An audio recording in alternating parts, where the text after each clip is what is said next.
Aujourd'hui, je vais vous parler de l'intérêt de constituer une holding pour diversifier ses activités et ses investissements. Bonjour, je suis Rosemary Billard-Moalik, je suis avocate fiscaliste. J'ai fondé Rely Avocat en avril 2022 et j'accompagne notamment des dirigeants d'entreprises dans leurs problématiques liées à leur business ou à leur patrimoine privé. Une holding, comme son nom l'indique, est une société qui a vocation à détenir des participations dans d'autres sociétés. Généralement, un dirigeant détient les titres de sa société en direct.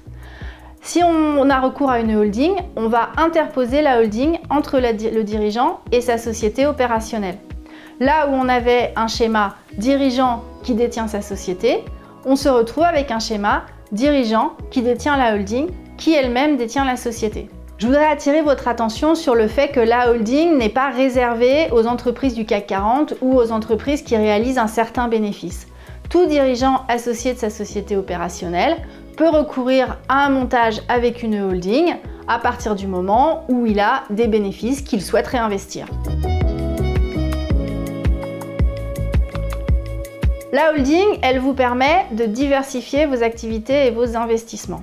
Quand vous détenez une société opérationnelle, vous êtes limité par l'objet social de cette société. Je vous donne un exemple. Vous avez une société de coaching sportif. L'objet social de cette société, c'est réaliser des prestations de cours de sport à domicile ou dans des entreprises. Vous ne pouvez pas faire autre chose que ça dans cette société. Vous avez envie de développer une ligne de produits bien-être, vous ne pouvez pas le faire dans cette société opérationnelle. En revanche, vous souhaitez utiliser les bénéfices de la société de coaching sportif pour constituer votre autre société qui sera dédiée à la ligne de produits bien-être. Avec la holding, c'est simple, les bénéfices de la société de coaching sportif vont remonter au niveau de la holding pour redescendre et être réinvestis dans la société dédiée au développement de la ligne de produits bien-être.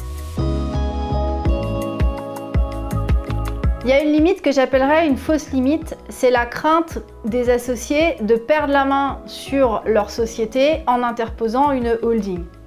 Mais pour dire les choses simplement, les bénéfices qui remontent de la société opérationnelle, ils ne remontent plus sur un compte au nom de l'associé, ils remontent sur un compte au nom de la holding qui est elle-même détenue par l'associé. Ça n'altère en rien leur capacité décisionnelle sur les investissements.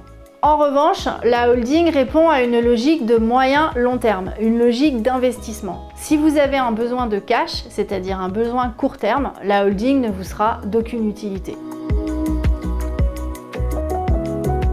La structuration via une holding n'est pas un montage simple. Je ne peux que conseiller à un entrepreneur qui serait tenté de se faire accompagner par un avocat fiscaliste, par exemple Rely Avocat, et par un bon expert comptable, voire un commissaire aux comptes.